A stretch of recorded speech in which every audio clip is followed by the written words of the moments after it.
Bienvenue dans notre vidéo sur la phraséologie de mise en route des vols IFR.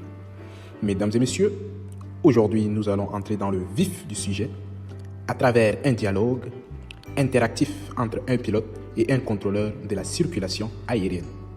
Si vous avez toujours voulu savoir comment se déroulent ces échanges cruciaux, vous êtes au bon endroit. Nous allons décortiquer chaque étape de la communication en français et en anglais et comprendre comment ces échanges garantissent la sécurité et l'efficacité des opérations aériennes. Top! Préparez-vous à découvrir les étapes clés de cette procédure essentielle.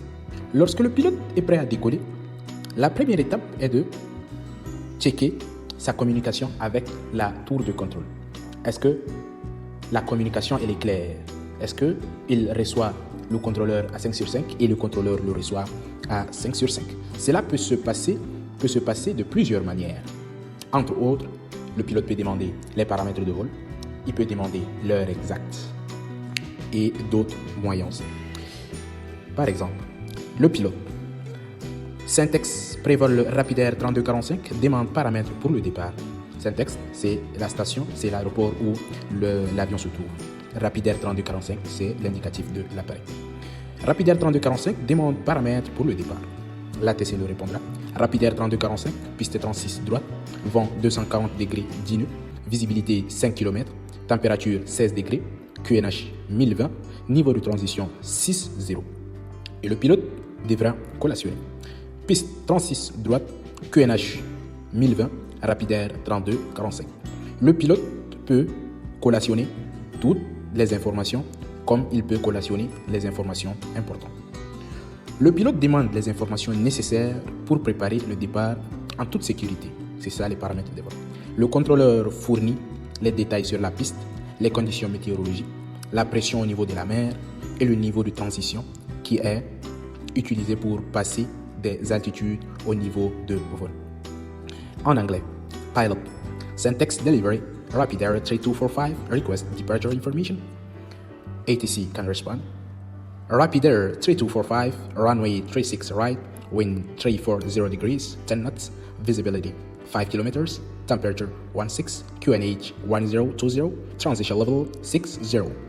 The pilot can respond. Runway 36 right, QNH 1020, Rapidair 3245. La procédure est identique en anglais, avec des termes spécifiques utilisés pour fournir les informations nécessaires pour le départ. On prend l'exemple de l'heure exacte. Le plan rapproché sur le montre du cockpit avec le pilote demandant l'heure. Pilote demande heure exacte. ATC, il est 10h22. Très simple. La demande d'heure exacte permet au pilote de s'assurer que ses instruments sont synchronisés avec l'heure officielle, ce qui est crucial pour la coordination des départs et des arrivées, ainsi que la gestion du trafic aérien. En anglais, pilot, request time check, ATC can respond, time 1022. Le pilote vérifie l'heure exacte pour garantir que toutes les horloges sont synchronisées et que les opérations se déroulent sans retard. Maintenant, une troisième manière aussi de procéder est que le pilote demande à la tour si la tour a son plan de vol. Il peut dire pilote, tour de Casa, ici Charlie Novembre, Charlie Lima Delta, bonjour, avez-vous notre plan de vol pour Lima Fox Mike Lima? Lima Fox Mike Lima, c'est sa destination. Le pilote peut répondre par Charlie Novembre, Charlie Lima Delta, affirmatif. En anglais, ça sera pilot, Casa Tower, Charlie November, Charlie Lima Delta. Good morning. Do you have our flight plan destination Lima Fox Mike Lima? The ATC can respond with affirm. Le pilote doit demander la permission de démarrer les moteurs et se préparer au départ. Cette demande peut varier en fonction des conditions de trafic et des horaires de départ. Pilote demande mise en route pour un départ à 11h30. L'ATC peut répondre de plusieurs manières, dont la première est mise en route approuvée pour un départ à 11h30. En anglais, pilot request startup departure at 1130. ATC can respond with startup approved. Le deuxième cas, La mise en route approuvée avec CTOT, Calculated Time of Takeoff. Le pilote dira demande mise en route pour un départ à 11h30. L'ATC répondra mise en route approuvée pour un départ à 9h30. CTOT 9h30. In English, pilot request startup departure at 1130. ATC can respond startup approved CTOT 0930.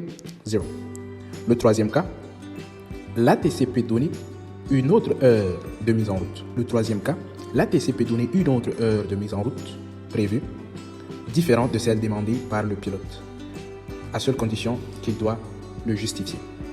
Pilote demande mise en route pour un départ à 11h30.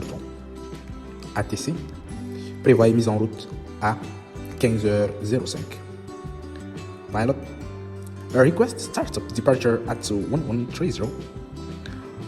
ATC can respond expect departure at 1505. La réponse en anglais suit les mêmes principes que le français. Le pilote reçoit une approbation ou une nouvelle heure de mise en route en fonction des besoins opérationnels et du trafic aérien. On verra l'exemple d'une situation.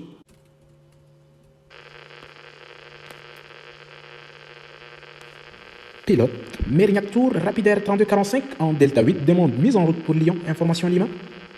ATC, Rapidair 3245, mise en route approuvée, CTOT 12h50.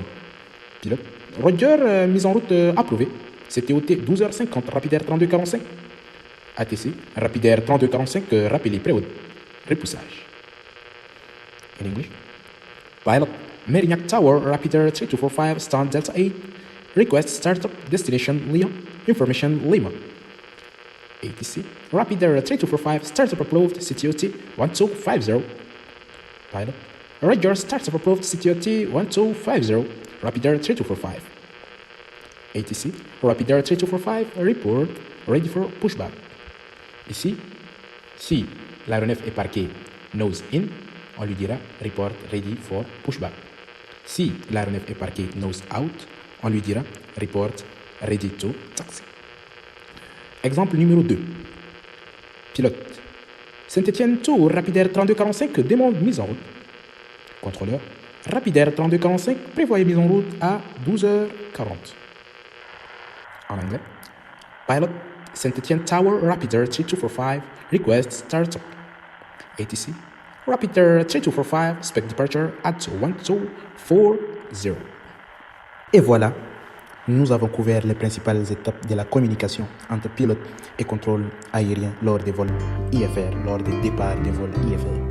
Ces interactions sont cruciales pour garantir que chaque vol se déroule de manière fluide et surtout en toute sécurité. Merci d'avoir regardé cette vidéo sur la phraséologie de mise en route des vols IFR. Nous espérons que vous avez trouvé ces informations utiles. Si vous avez trouvé cette vidéo utile, n'oubliez pas de liker, de vous abonner à la chaîne et d'activer la cloche de notification pour ne pas manquer nos prochaines vidéos sur l'aviation et d'autres sujets fascinants. Merci de nous avoir regardés et à très bientôt sur Canal Aérien.